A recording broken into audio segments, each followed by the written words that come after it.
Welcome to a Celtic State of Mind. I'm not Kevin Graham, but I am joined by Paddy Sinnott and Patrick McGill. How are you doing, guys? All good. We are all good. Well. We're hoping that Kevin will join us. He has set the agenda. He's just popped into the waiting suite, as you call it, and here he is. There you are, Kev. Can I hear you? As well, Can I hear you, son? It's all the mod cons, all the gear and no idea. It's not working. Get it unplugged. Let's go. Right, we'll keep him up so that we can watch him getting a wee bit flustered there. You know, now that's cruel.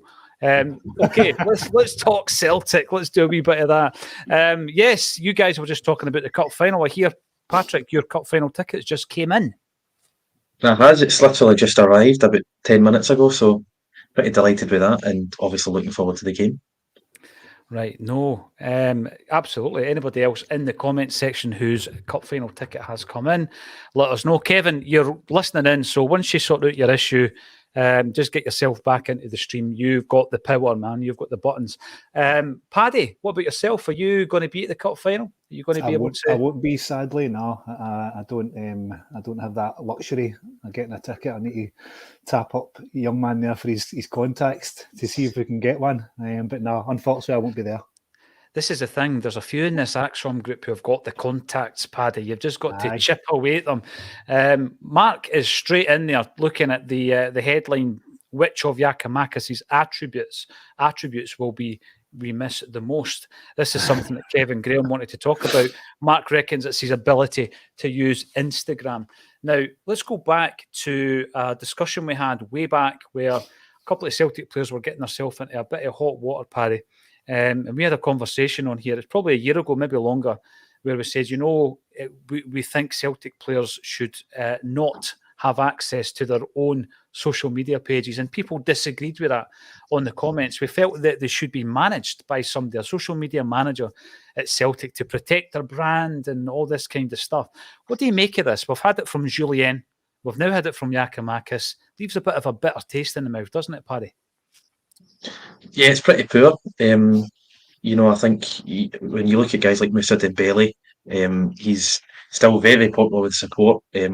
A lot of it down to his playing time with the club a few years ago, but with the constant tweets, he's constantly tweeting about Celtic, and every time we win a trophy, get a big victory, he's more than happy to congratulate us. And I don't think that's him. I think that's someone running his account for him. You look at guys like Callum McGregor and James Forrest, they're not on social media at all, so they can't get pelters, they can't cause controversy that way.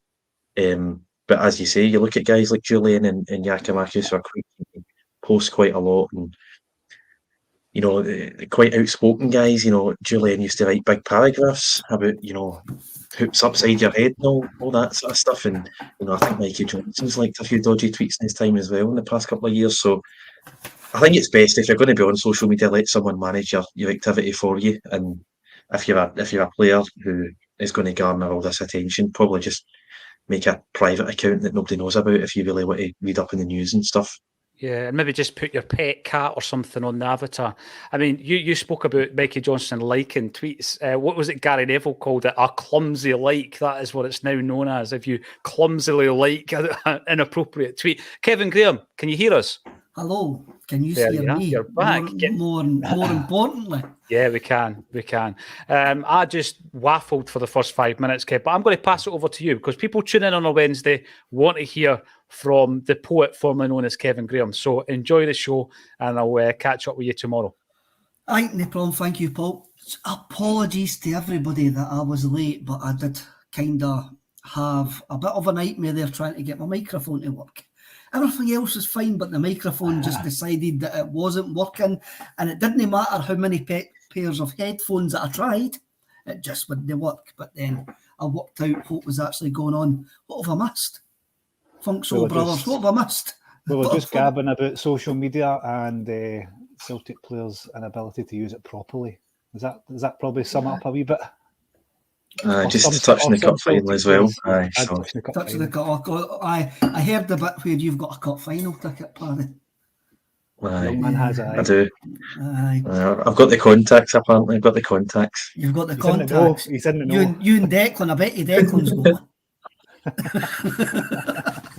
Most likely. I thought you were using John's dodgy laptop, Kevin. I thought that's why you were late on. I probably would have been better trying to use John's laptop, the amount of luck that I've had in the last 10 minutes trying to actually get my microphone to work. But hey ho, that's technology. That's what it is. Obviously, let's have a wee look. Giakoumakis, I take it he has signed from. I take it he has now signed for the team in the MLS. I don't think anything official's been announced yet. It's just all rumours. Celtic haven't said anything, I don't think. No, I think he's waiting for his visa to get into America. I think that's what the issue is, but there's nothing been official announced yet. Nothing been announced yet, but well, I think we can safely say that he's going to move. It's pretty much done and dusted. The first question that I'm going to ask, which is regarding this, can we actually say, right, that Giakoumakis improved in the last 18 months? And I'll start with Patrick first. So, and what Giakoumakis did we actually sell? Did we sell the Giakoumakis which was on fire at the end of the season, the end of last season there? Or did we send one that was already, or did we sell one that was already a busted flush? I don't think he improved over the 18 months he was at Celtic. I don't think we're selling a better player now than the one who arrived. And that's not me slagging the player off, Patrick. No, I don't think we did either. I mean, if he did improve, it's very marginal. I mean, just taking the penalties alone, he took a lot of penalties for, is it Venlo, I think we signed him from. He is far from a penalty expert now. That's a part of his game that has gone down in value rapidly. I mean, I think he's taken 3 or 4 penalties for us and he's only scored 1. So that's no longer what you would call an asset to his game. In terms of the way that we've sold him, our last game before the World Cup was the 12th of November. He's not played an awful lot. I don't even remember him starting since we've came back from the World Cup. So we're selling a player who I don't think he started a game for Celtic in 3 months. So it's really hard to judge a player like that. He's a Champions League goal scorer now. Can't take that away from him. He got the goal against Shakhtar. He had a brilliant, what would you call it, 9-10 month spell. I mean, when he came into the team in January last year, and then he was basically our first choice striker for the end of that season, and then he was swapping places with Kyogo between the first half of this season. So I'm not sure he's improved. I'm not sure he's getting worse. He's just not had a lot of game time in the last 3 months, and it's not his fault. He's maybe got a bit of an attitude problem. He certainly wanted more money, and if not, he wanted away. I think it's just Kyogo being a better player. I think that's his only fault, really. Paddy, what do you think? What do you think about Giakoumakis? It's hard to disagree with what we call him young Patrick is put forward there. I mean, he's at an age now where he's not really going to improve, is he? We've probably got peak Giakoumakis. His goal scoring record last season obviously was very good. It carried on through where he went for Venlo the season before. He's just a victim of circumstance, isn't he? Any other time he would probably be your first pick, but he found himself stuck behind a striker and Kyogo that just limited any starts that he could get. So yeah, I mean, we're probably selling the player we got. I looked at what Patrick was saying about his penalties. Apart from that, I don't really see anything else that's changed for his game. He was direct. He was deadly in front of goal.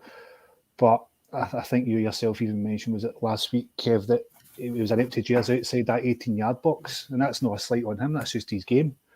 So no, I don't think he's improved. I don't think he's getting any worse. We'll probably get more money for a player that's left us in the same nick we got him.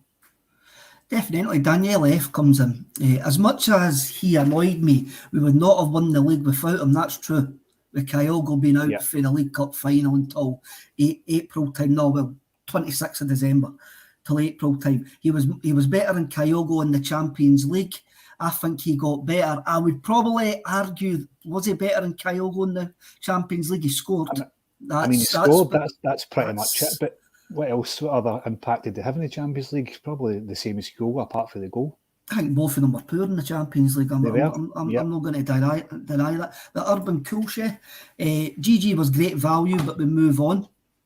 And Peter MG says, that's hard to say, Kevin. He didn't get much game time in the last few months. That's all down to Kyogo. Was he better than Kyogo? No, that's quite obvious. Yep. He was not better Kyogo. But I'm going to bring this in by Johnny Ryan because I was thinking about this last night.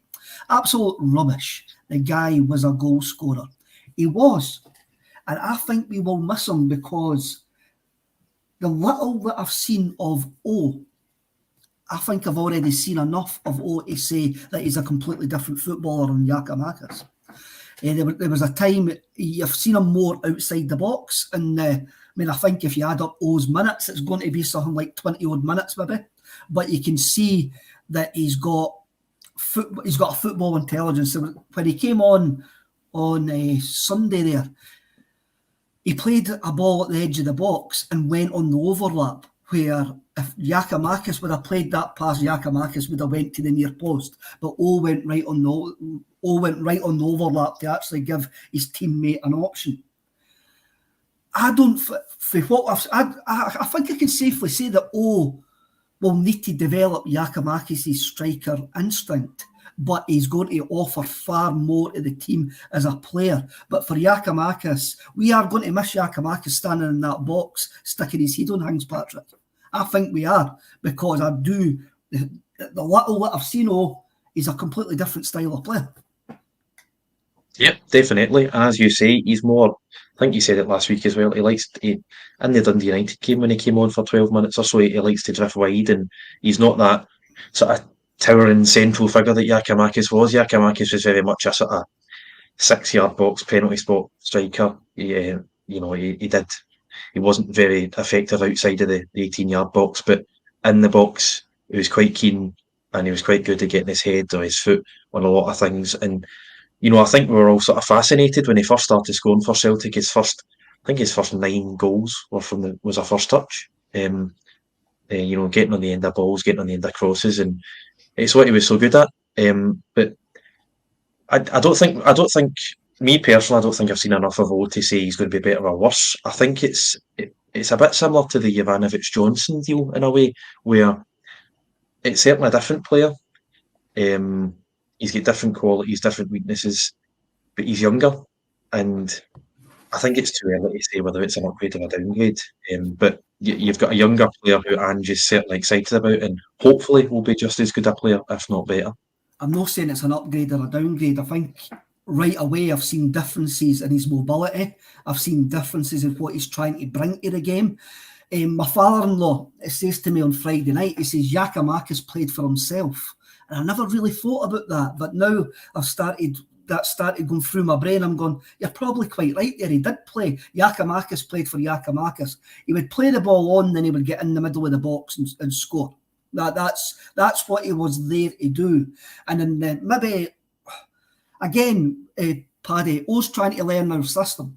And you can see that even though he was doing the overlaps there and he's been outside the box doing the work and that, eventually Postecoglou will get him into the system and go, by the way, you'll need to get into the near post. This is where I want you to be. And he's still learning that system of, he's still learning the system of Ange Postecoglou's Celtic.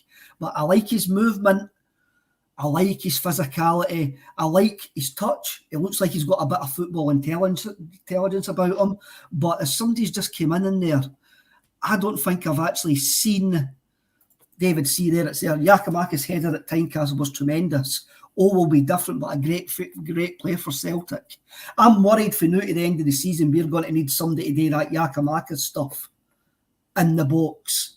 Like he done at Tynecastle, like get that header in the box, and we haven't seen enough of it to say that he's going to do that yet. But he might do. But my quick look, I think they're two different players. In my quick look, I mean, like you say, he's only been on a grand total of about 20 odd minutes, and for what we have seen, he's certainly. I don't know if I want to say change my opinion, because I know we were kind of slaughtered for being negative about the signing, but he certainly gave us something to think about in a little time we've seen him. I like the way he plays. I like the way he gets about the park.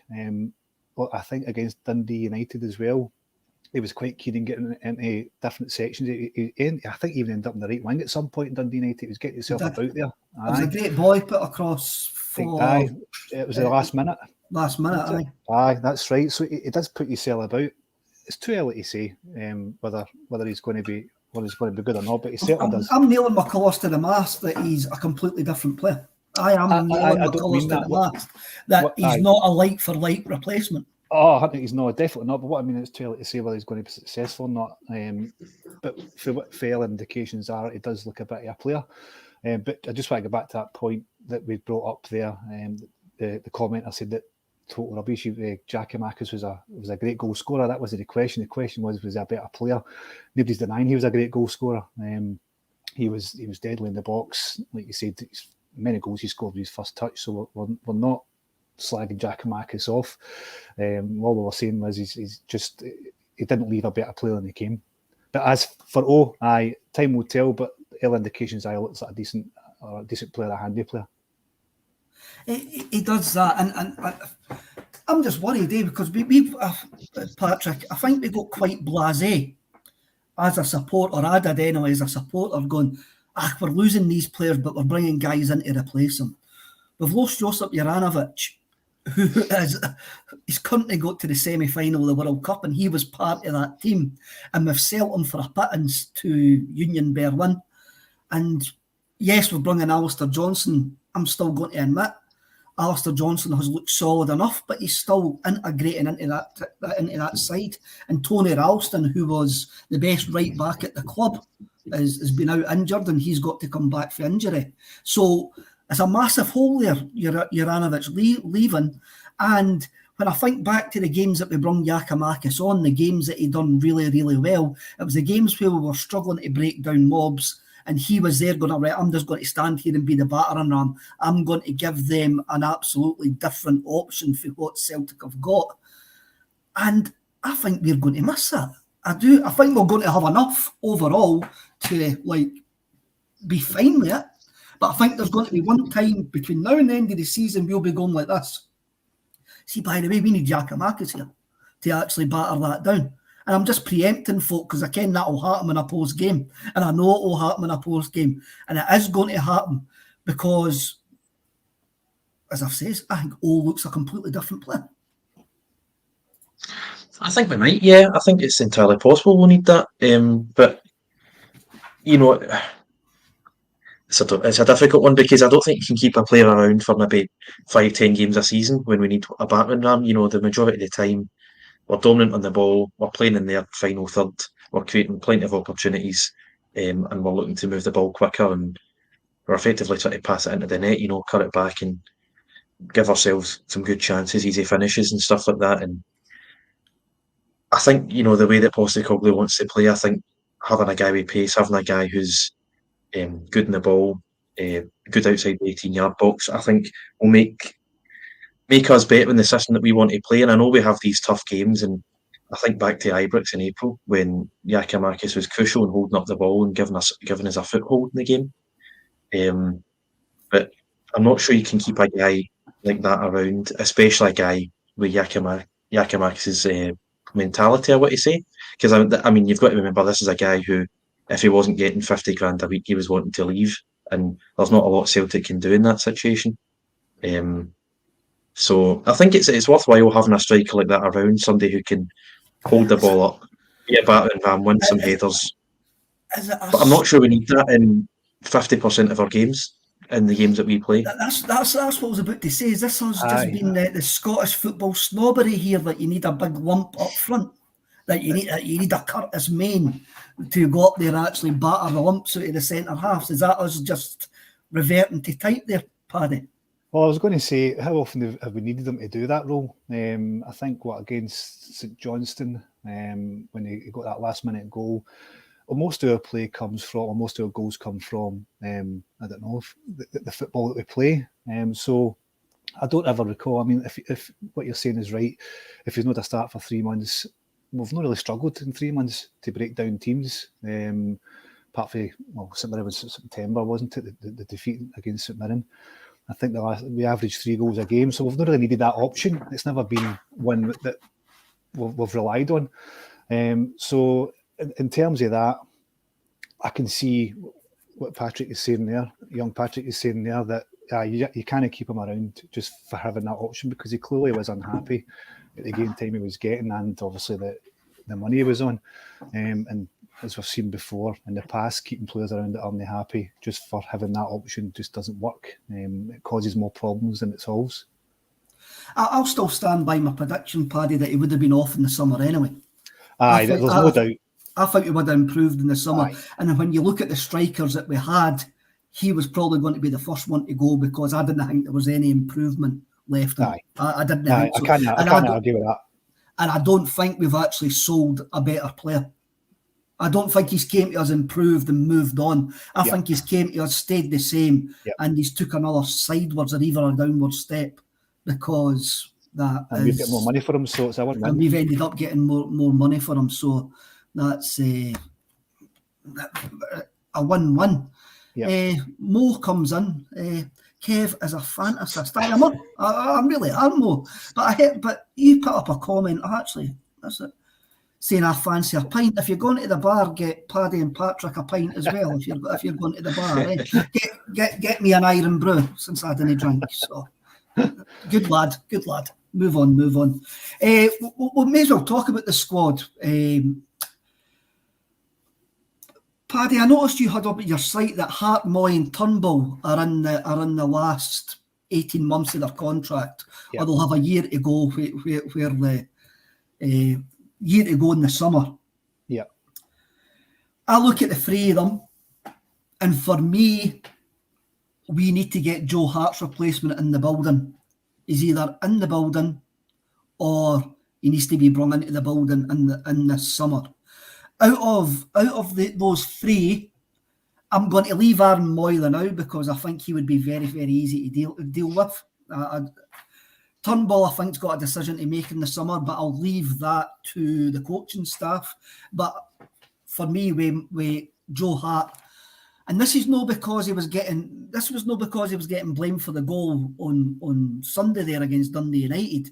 This is because it's quite clearly he's a square peg in a round hole of a system. He's done absolutely fantastic for us. He's been absolutely brilliant. A leader, one of the big reasons that we won the league last season. But for us to improve, we're going to need a goalkeeper who's more suited to the Ange Postecoglou's style. So the question is, do you think that keeper is already in the building, or do you think that we need to bring that keeper in during the summer? You want to take that, Patrick, or is that for me? I'll take it. I think it's a number one priority, 100%. I think he was brilliant last season, and he's been okay this season. I think the game away to Leipzig, I don't know whether it's just because I was there or something, but it sticks out in my mind. I mean, it's such a bad pass. Literally gifted them a goal, and there's moments every so often where you think, could he have caught that? Could he have done better there? Could he came for that cross? Could he have came for that corner? There's definitely keepers who are better at their feet than Joe Hart. I think it's all about finding a shot stopper that's just as good, if not slightly better, who can play with the ball at their feet. And it's something we've been looking for since Brendan Rodgers came in, and we've never really found it. Who was the goalkeeper Rodgers signed? That was terrible. Scott Bain. No, the one before that. He signed Doris De Vries. De Vries, that's that. My goodness. Oh, God. To get 60 minutes or something, didn't he? Aye. Best 90 minutes at the Nou Camp. Conceded 7 goals. He played in that 5-1 game against the Rangers when they first came back up. He did, aye. Which is just incredible to think about. I think he was at fault for Rangers' goal, if I remember correctly. Aye, Kenny Malletty Garner, and he could have probably came out and caught it. Aye. But I think with Moy and Turnbull, Moy's a difficult one because I think he's 31, isn't he? And, we've given a 31-year-old James Forrest a 2-year extension. So I think that'll probably be Forrest's last contract, I imagine. But, Moy's a guy in form, and you would look at most 31-year-olds and say 18 months, probably just release him at the end of that. But this is a guy who's, on form, arguably our best midfielder at the moment. Turnbull's another difficult one. I personally would extend his deal tomorrow, because with 18 months left, you don't want to lose him on a free, but with 18 months left, you're probably not getting that big a fee either. So whether you're going to sell him or keep him, I think extend the deal. And as you say, Moyes a difficult one, but with Hart, I would definitely say just sort of let the contract run down and focus on signing an upgrade in goals this summer. I think Moyes an easy one. I think you just wait and see with Moy. Moy's been absolutely fantastic for us, but I think Moy's in that stage of the career and personal life as well, where he would be slightly easier to deal with, where Turnbull will maybe have some ambition to kick on, where Moy's been there, seen it, done it, and gone, well, I can hang about here because I'm quite happy hanging about here, whereas Turnbull's different. Joe Hart as well, he might fancy finishing his career down in England. And Paddy, that's why Postecoglou's having these talks with him just now, because it is all forward planning, ain't it? Aye, and it's brilliant he's addressing it now, because we wait 18 months to go, you think, there's plenty of time to sort that out, but the fact that he's talking about it now means that he must have some sort of succession plan in place for the three positions if they decide to stay or go. Out of three, I would be looking to keep David Turnbull. I still think he's got a lot to offer. He was, I'm pretty sure, now somebody will probably correct me if I'm wrong, I'm pretty sure he was a mainstay in Angie's team when Ange first came, and that might have been through circumstance, but he never let Ange down at all. And then if you look at what the impact he's got off the bench, he's providing goals. Some people think he might be a bit safe, but I think he's still got a lot more to offer. And I think maybe him being safe is down to confidence. He's not played a lot of football. He's coming back from kind of serious injury as well. So, and when you look at who's ahead of him in the side, he will find it difficult to get a start, but he's just shown what he can offer coming off the bench.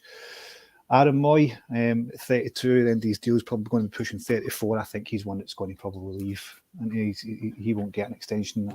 I can't see that. It doesn't fit in with what Andrew's trying to build. And my head's went blank. Who was the last one again? Joe Hart. Joe Hart. Aye, Joe Hart is another one. I think his mistakes get highlighted just because if he makes them, the goalkeeper's a funny one, isn't it? The goalkeeper makes a mistake, it causes a goal. Anybody else makes a mistake, you've still got a chance to redeem it. I think Joe Hart's been great since he signed. He's no great with the ball at his feet, but I think at 34 than now, he'll be 36. He's probably it's going to go at the end of his contract as well. I think we might have the answer to the question in the building already. I wrote about it on my site this week that Benji Siegrist could be the answer to that. I think that's what he was brought in for, to naturally take over, and then you would have young Toby Oluwayemi as his understudy. And then you've still got Scott. Yep, I know. And then you've got Scott Bain there if you need him as well. Don't take me as saying Scott Bain's good enough to be a Celtic keeper. Of course he's not, but as a backup domestically, aye. So that was my thoughts during the week. But I think out of all of them, I think Ange should hopefully be looking to keep David Turnbull. I think it's quite strange that Siegrist got injured when he got his new girlfriend and started appearing in the gossip columns of the Daily Mail. I think that actually needs looked at. Do you think Siegrist has got it, Patrick? Since I need to differentiate between the two E's. Oh, you're mute. Yeah, I'll unmute myself. He's a fantastic shot stopper, but I don't think I've watched him often enough to know whether he's good enough with the ball at his feet. And at the end of the day, that's why we're all calling Joe Hart a square peg in a round hole. He doesn't really fit the system of having 11 footballers that Ange wants. I'm more than happy with him as a backup. Whenever I've seen him, he's made some brilliant saves. He's made some brilliant saves against Celtic. I know we used to struggle against Dundee United a couple of times. One of Ange's first league games, we drew 1-1 at Parkhead. And it was down to Siegrist making a lot of great saves. It's hard to say. I'm more than happy with him as a backup. I'd have to definitely see more of him. Maybe this season when the league's getting wrapped up, just to see how he is. Playing football. But I'd still like us to sign another goalkeeper. I think because going into next season, we you're talking about 3 guys maybe sharing the jersey. I'd like us to sign a more established keeper. I think someone who's 26, 27, get plenty of years left, and can sort of walk into the team. There's 2 comments that I'm going to bring up here. Let's have a wee look. Dukesy comes in and says, if Siegrist was an upgrade, he would be playing in front of Hart. I don't think he would. The reason being is I think Joe Hart is the Celtic's number 1, and I think Siegrist was brought in to learn the ropes and to get acclimatised to the club. No, accustomised, that's not even a word. Acclimatised to the club, get used to the way that Celtic play and train, and then you would see a natural progression, possibly in the last year of Joe Hart's contract, that you would see that progression. Paddy, you also mentioned the young Toby there, who's been sent on loan to Cork City as well. If we rated him as high as we did, there would have to be a natural progression. And bringing in another goalkeeper doesn't... I think if Postecoglou brought in another goalkeeper, it would tell you how he feels about the goalkeepers that are already there. Aye, it would. But then, this is the issue I've got. If we keep bringing in players, then how are we ever going to let these young boys get the opportunity to make it in the first team? We've seen our 2 or 3 seasons how we've lost brilliant players. I mean, the most recent example is Ben Doak, and look at him. I mean, I get that wasn't all down to kind of Ange, and I would imagine his decision to leave the club was before Ange came in, and Ange tried his best to get him. But, I mean, the point still stands. If we bring in an keeper, what we're saying to young Olayemi, has he got a future at the club? Is he good enough to even try and get a start, or even I know he trained with the first team before he went on loan. But I think that's the issue we have here. I'd love to see more young boys coming through and getting the opportunity. But if we keep adding and adding, then where is their pathway to the first team? Everybody speaks about that. But when's the last time we had somebody come through the B team to make a dent at the first team? Was it Kieran Tierney? Was the last one? And how long ago was that then? No, it was... made his debut under Ronnie Dyler at Dens Park. Yep. I was there that night at Dens Park when Tierney came on looking like a wee ball boy and charged about. He loved it, man. And I just think we've got to kind of, maybe there has to come a point where we need to stop looking at the transfer market and start looking at what's coming through that could do the job. And if there's nobody coming through, then fine, go ahead. But like I say, we've lost so many young talents in the last 2 or 3 seasons that we're getting to the point where we're saying, "Oh, what if we took a punt on Bendo? What if?" I mean, Vincent Angelini was another one. He was one of the highly rated goalkeepers that left us to go to. I can't remember. I think Watford. Aye. Watford. He was highly rated as well, and he left because there was just no pathway either. So what we're going to do is just keep adding players because we need to, or come and look at the B team and see who's there to come through. My fear is we'll lose more. We'll lose more young talent, like Boston Lala as well. When's he ever going to get his opportunity? So I think we need to look at the B team as well. That's why I'm thinking maybe if we look at Ben Siegrist, who would take over for Joe Hart, and then have Olame as his understudy. There's got to be something there to show these young guys there's a way to get to the first team. Patrick, do you think there's a train of thought here? And I'm going to play the devil's advocate here. I'm no dick advocate, but I'm playing the devil's advocate here. If nobody wants our young players at 16, then we're going to get left with the rubbish ones. Because if you have a look at the players that have left, as soon as they've signed a professional contract, they've moved on virtually right away because there is no pathway. And it's big clubs that have came in for them. It's Bayern Munich, it's Liverpool's and stuff like that. So when we're talking about young guys who are 20, 21, are we quite right to ask the question? You go, well, why were they not picked off 4 years ago by the bigger clubs?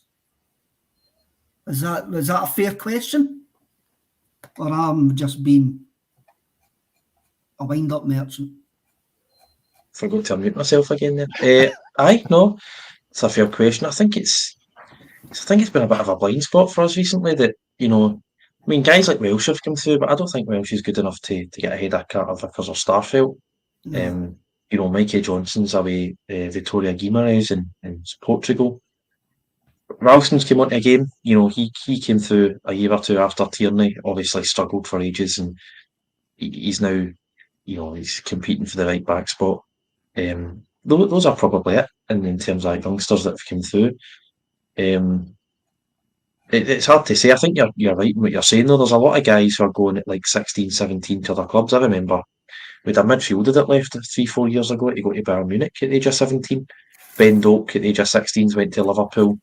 Helge, I think he was a bit older. I think he was 19 or 20. He went to Leeds. Angelini, obviously, to Watford.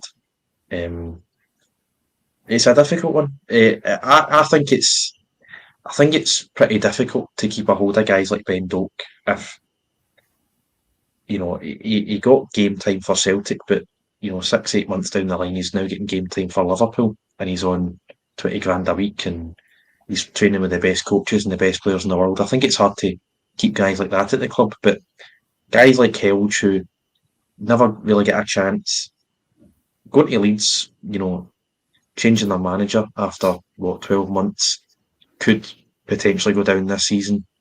Not exactly playing with the highest quality of footballers. They're playing in the Premier League, but then what is his game time? I think that guys like that, I think it's quite disappointing that we're not giving them a chance, and therefore they're not sticking around at the club.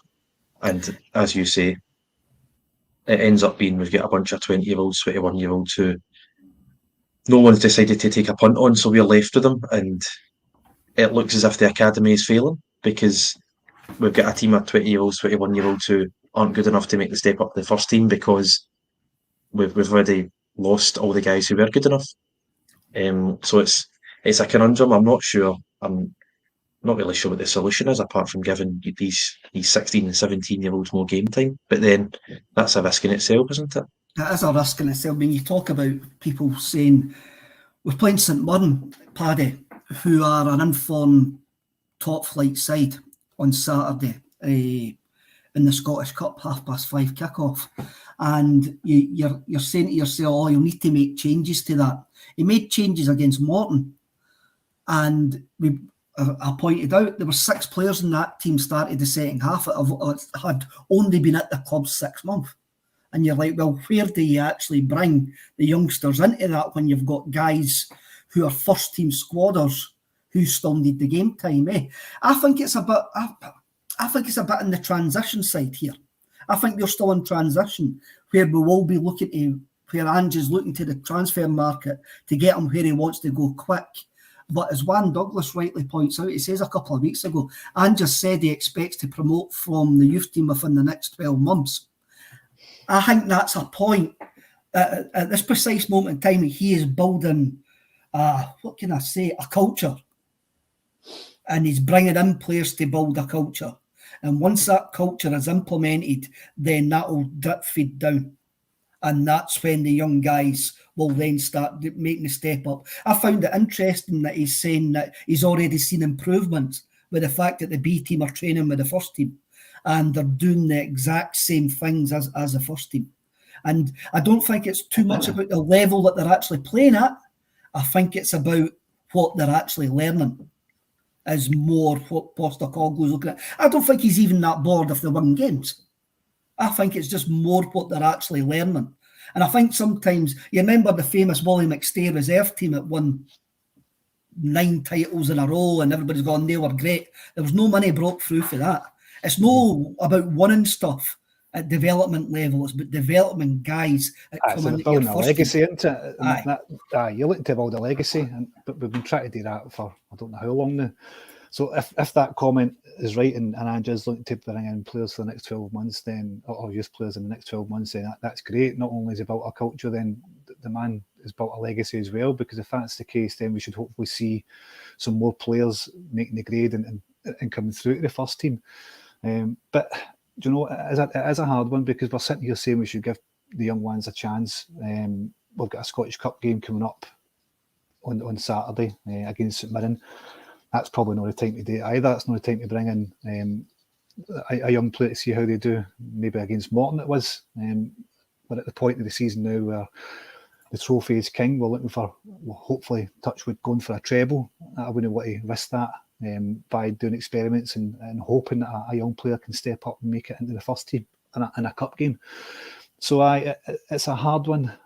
I've not got the answers. That's why I'm not a Celtic manager. That's why I'm sitting here talking to you. I don't know, but I just think there should be a plan in place, and it looks like, if that commenter's right, Andrew's got it, and if he has, and it's already started, then great. I look forward to the next 12 months. I'll bookmark this conversation. Aye, I want to bookmark it as well, because I think they've got talent in the squad. You've mentioned Wow, Vata as well, are the two that are there at the moment who look like the two are most likely to make the breakthrough. And they're the ones that we've got to keep sweet. It'll be really interesting to see what happens with the guys in the summer. Also be interesting to see what will happen with Adam Montgomery when he comes back in the summer as well. Because Montgomery's the only one I think has got a chance of the guys that are out on loan. He may be having a future with Celtic. I think all the rest of them will probably get moved on. I had the same conversation with Paul John when I first came onto the pod. Was out of all the loan players, there was two that I thought would only be, I suppose, their careers be salvageable. Adam Montgomery was one, and for no other reason other than I like the look of him, was Urhoghide, but that's not going to happen.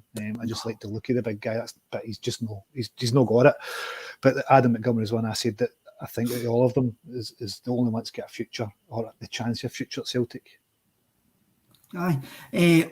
Lord Flashheart, I love that bit of Blackadder there. Leo Held is on loan at Rotherham United. There you go. He could have stayed with us, and we would have said him on loan to Stockport or somewhere like that. That's an interesting conversation. We may as well talk about St Mirren, since I mentioned St Mirren there. I can't see many changes for the St Mirren game, Patrick.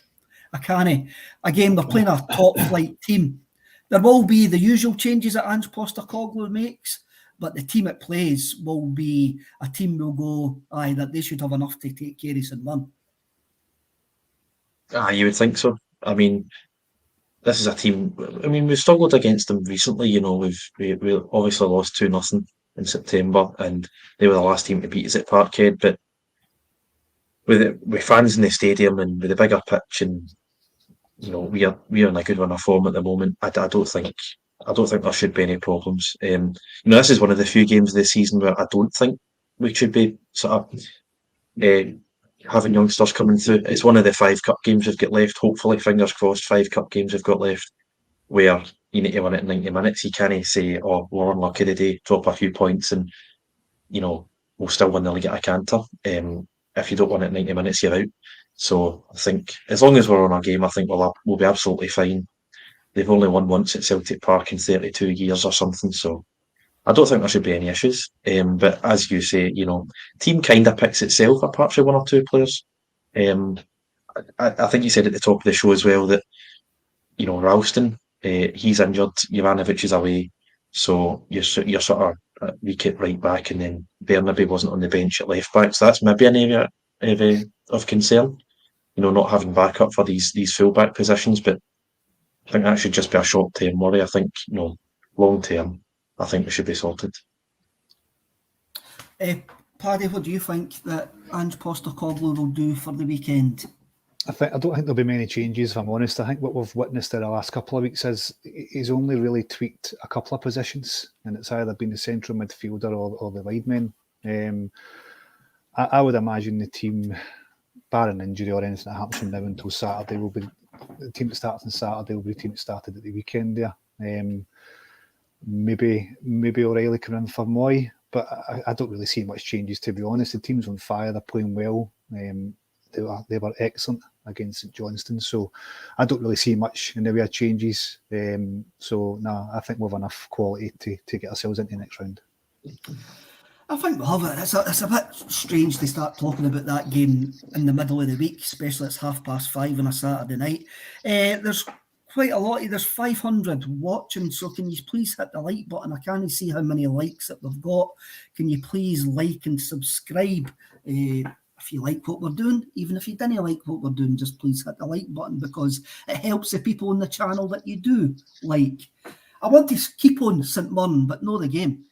There was a story last week in one of the papers about St Mirren's attendances this season, and the big headline, it was in the Daily Record, so pardon the use of this word, the big headline was Old Firm fan fury as St Mirren's attendances drop versus Celtic and Rangers.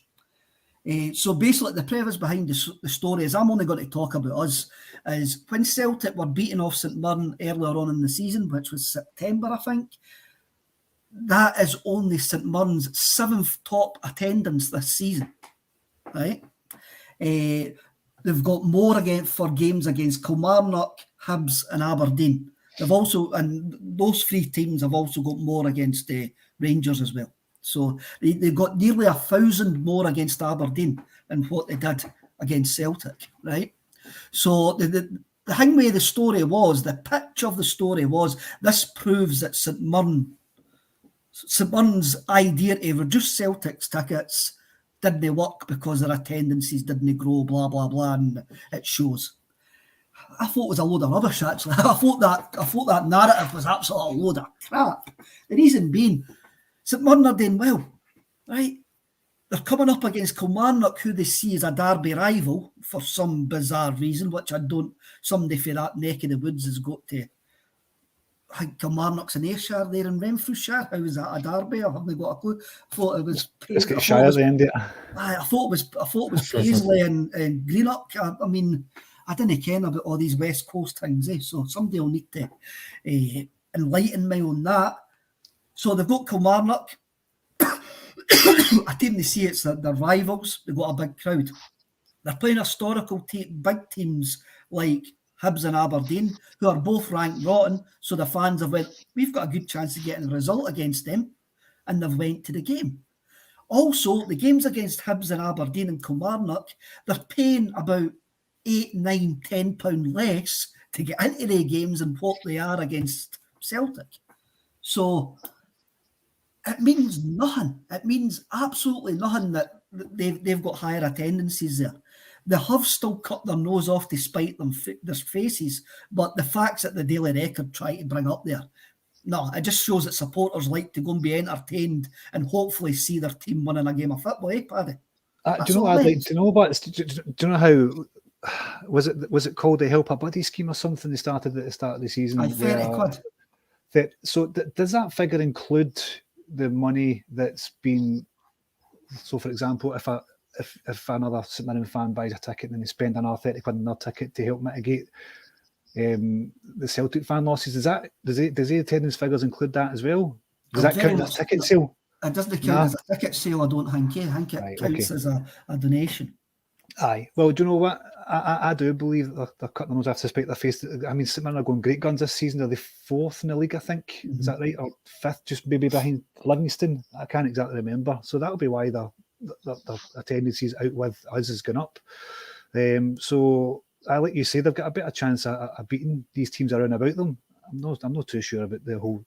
I don't understand the Kilmarnock derby thing. I just think they've got a decent chance of beating them, so more people are going to go to the game and they're cheaper. I just think it's a nonsense. But you know, it's like with the mainstream media in Scotland. Any negative slant on Celtic, it helps the clicks, doesn't it? I actually thought it was a negative. They tried to put a negative slant on St Mirren when it wasn't really a negative slant on St Mirren. They should have been highlighting the positive fan psyche that's there, that the St Mirren fans are turning up to see their team in games that they expect to win. But the headline really sets a tone for the article, doesn't it? That's what it's all about. It's the headline, fan fury and all that kind of nonsense. It just helps to drive clicks. It's not even worth bloody reading. But I get the crux of your point, but it's just sensationalist nonsense. Patrick, you're a guy that likes to go to an away game and stuff like that. There's always a question about empty seats after every away game. You saw the game against St Johnstone there, where there's empty seats in the stand, and when St Johnstone's one of the largest allocations that Celtic get now. I think it's 5,000, is it, or just under 5,000 that Celtic get for St Johnstone now. I often wonder if Celtic have ever done any work and went, right, for us to satisfy demand for away tickets, we need X amount of tickets. Can anybody give us these X amount of tickets? The way I look at it, I think if Celtic got a minimum of 6,000 tickets for every away game, you would facilitate anybody that wants to go to an away game. They would get a ticket. The ones that want to go all the time, the hardcore that go week in, week out, and the other ones which are the sort of floaters, want to go to Mace games, but sometimes they just, ken what I mean, they just can't go because life gets in the way. I reckon 6,000 is that figure, and most Scottish clubs could give us 6,000 tickets. Now, if Aberdeen give us 6,000 tickets, which they could easily do, there's still going to be 14,000 Aberdeen fans in that stadium. We are not going to outnumber like the home fans in the majority of cases. When you actually look at that, Livingston didn't care. They give us 7,500. They don't care. They go, I take as many tickets as you want, and we'll charge you 33 quid. That's what they do. But when people think you want to come and take over the stadium, I'll guarantee you, if Celtic got 10,000 tickets for Kilmarnock, we wouldn't sell 10,000 tickets. You'd maybe sell it the first time. Then, as it goes on and they become 12 o'clock kickoffs on a Sunday, the number going to Kilmarnock would drop. That's what would happen. So I think 6,000 is that figure. I think it's I do think that it's a nonsense to say, you've got 52,000 season ticket holders. The majority of these season ticket holders are no interested in going to away games. That's it. So we only need about 6,000 tickets to satisfy the demand for the people that want to go to the away games. I'd argue it's more than 6,000, personally, because you get 7,000 for Livingston, and I can't get a ticket for Livingston. So just on that alone, I would argue it's somewhere above 7, I would say. What I would probably say with that is because Livingston's the only one that's free air, if you ken what I mean, right? If we were getting a higher allocation, all the rest of the shop, folk when they go to Livingston, folk are only going to Livingston because they can't go elsewhere. They can't go elsewhere. That's where my argument comes in there. Aye, you could be right. I can't see that that's even been tested anytime soon, because clubs are sort of adjusting the allocation of the time and digging their heels in. But I mean, my only problem with this is having empty seats. I mean, you watch Premier League games, and I've done it myself. When I was 12 or 13, I went down to a Sunderland game as part of a school trip, which is just mental. I mean, Premier League clubs are so keen to sell out stadiums that their schools in Scotland can buy them on the cheap and have a school trip down to England, and they're afraid to go to Scottish games in case of this sectarian issue that allegedly exists at Scottish grounds, or some sort of violence or whatever. That was the excuse I got anyway. But Premier League clubs are so keen to sell out their stadium, they're so keen to sell tickets. Man City, I think up until this season, were quite happy to give tickets away just to fill the Etihad. Now, I know they have a unique problem filling their stadium, but it looks better in the telly. We'd all agree that watching that lockdown season was horrendous, having to watch empty stadiums, listen to empty stadiums. And not only that, I mean, these are clubs that 40, 50, 60% of their revenue streams are match day ticket sales and, kiosks and stuff like that, and selling pies. And they're slashing the attendance of, or the away capacity of the two biggest clubs in the country. Now, if what happens at St Mirren and what happens at Hearts, and they do sell out their stadium after cutting our allocation, not a problem with it at all. But when you're going to Aberdeen and you're going to Motherwell and the stadium's half empty, that's when you've got to say to yourself, well, you're cutting your nose off to spite your face, in my opinion. Talking about Motherwell there, I see Alan Burrows is now the new chief executive of Aberdeen. Oh, is he? Aye. It was announced this morning. I never missed that. Aye, it was announced this morning. I do get that, and I think Scottish football's selling itself short. I think Scottish football is has stopped trying to actually improve and seeing itself as a product. Young comes in, Paddy. At most football games, away fans make more noise. The away fans make the spectacle. That is where Celtic Park's completely different, and we're completely biased when we talk about Celtic Park. But in the majority of games, the away fans make the spectacle. Even at Celtic Park, at some times, if you've got a large away support, given what they're going to give it, then it fires everybody on. And that would be the same anywhere. The away fans generate the atmosphere. So why not have more away fans in the ground who are willing to go in the ground? I'm not advocating you give us 10, 12,000 tickets. I'm going, well, there is an amount that Celtic will take which will add value to your books, but also add value to the product and make it easier to sell at the telecompanies. Instead of sitting here watching St Johnstone on a tractor field with empty seats everywhere. It's the aesthetics. It's a look into it, and that's the difference. I think. I know young Patrick was talking about getting free tickets to Sunderland there, but the difference is they can afford to do that, couldn't they? The kind of money that's getting pumped into their league, so they can afford to just give away tickets and fill their stadium so it looks good in the telly. Whereas we can't. The Pittency TV deal we've got means that we rely on season tickets and match day tickets and the revenue from match day. So there's a couple of caveats to that.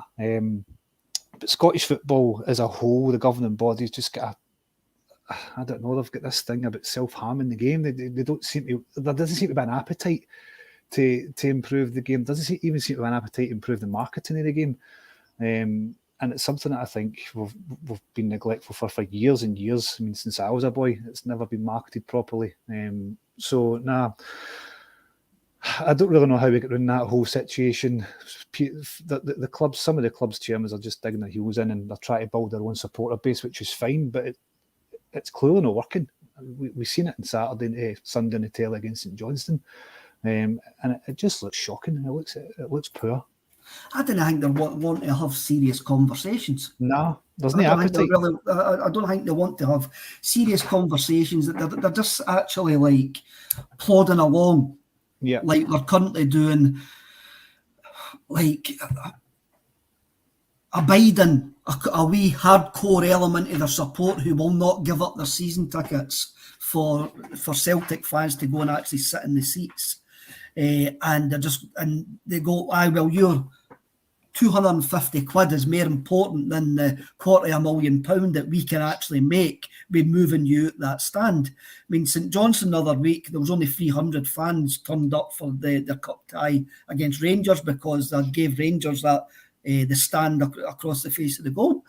But then I since found out that a lot of them paid for their tickets anyway and didn't turn up, Patrick. He went as part of a protest. So they gave St Johnstone the money, but just didn't turn up to the stadium. What's the point? Pointless protest. Nonsense. I mean, and this is a problem. They're unhappy at St Johnstone giving away tickets to away teams, and yet, I mean, you're right. I don't know how else to put this. Actually, it's a really stupid protest. If you're not going to go, don't buy a ticket. Deprive them of the money. You know what I mean? You're complaining that they're looking for money. So what you've done is you've went and bought a ticket and not went. But then the one about Celtic's budget is far greater than everybody else's. Correct. I know. It's mental on it. Absolutely mental. And it's all swings and roundabouts. It's what we do up here. Aye, Mark, it's up to the home team to sell tickets, but seriously, only give Celtic 6,000. Celtic would sell out every ground in Scotland. My experience would say a lot of Celtic season ticket holders are not interested in going to away games. Even though we've got 52,000 season ticket holders, there's 40,000 of them that have got no interest whatsoever in going to away games. Maybe the occasional one or two if the tickets become up, but the fact is the tickets are not becoming available just now. What would actually happen as well if there was an influx of getting 6,000 tickets for every game? Corporate would stop taking them as well, because at the moment corporate are taking them and passing them on, and that's creating a secondary market as you will. But if there was more, they wouldn't take them, and it's a hangway effect. 6,000 tickets would be enough, and if you wanted to go to away games, I reckon once the novelty factor has wore off as well, because it would be a novelty factor, once that novelty factor's wore off, if you wanted to go to away games and Celtic got 6,000 tickets for virtually every away game, you would get to go to the majority of the away games. That's just me, and that I'm just saying that from I'm just saying that for experience, having worked as the affiliation ticket officer for a wee while as well. I know how these things work. Well, I like to think I know how these things work. They probably didn't work that way, but my view is that it would be enough. Barry 82. Oh, I didn't mean to bring that one up there. Do you have your Beyonce tickets left? No, but if there were 6,000 more Beyonce tickets, we'll maybe have enough for all the Celtic support that want to go and see Beyonce. I want to know who's having Hunter's chicken. Who's that? I didn't ken. I don't know. I didn't ken why that's came up in the Stubbs Lanigan. Let's see who gets briefs for the League Cup final. Young Patrick, your man there's got one. Your man there. I haven't got one. I haven't got one for the League Cup final. So there you go. I don't think it's out yet, so you never know, Kev. You never know. Do I deserve one? Probably no. I haven't been to enough games this season. And I'm actually talking about home games where things have just came up for me. So if I got one, I would be really, really lucky to get one. Uncle Nobby Steamboat, Brent, this is not working for me. They're buying their ticket to keep their allocation going for the next day. That's it as well. Yeah. There's a lot of things that Celtic need to look at with us. I also think Celtic need to actually look at bringing in how we treat away fans as well. But there we go. I've kind of went off on a wee sort of rant at that one. Lads, that's the hour up. It's been fantastic. Thanks to everybody that's been in the comments. As you know, that Celtic State of Mind is promoting an event with One Star, and it's an event we're in partnership. And One Star Events will be hosting a tribute evening to Wim Jansen and the 1998 title-winning team at the SEC Armadillo on Friday, the 12th of May. So all remember that day, Henrik Larsson and Hal Bratbat scored against St Johnstone to stop Rangers from winning 10 in a row. So come and join the players and management for that memorable campaign, and also Wim Jansen's family to celebrate the 25th anniversary. 25 years, that makes me feel really, really old. The link for the tickets is below, and I think I can reveal that there's going to be 2 special guests on the podcast tomorrow from that era who will be talking about that night. And those who are looking to see JP are going to be disappointed as well, because JP is no one of them. So, but hopefully you'll enjoy the special guests that come on tomorrow. Patrick and Paddy, thank you very much for putting up with my rubbish. And everybody, remember, dinna be bams to each other. Cheerio.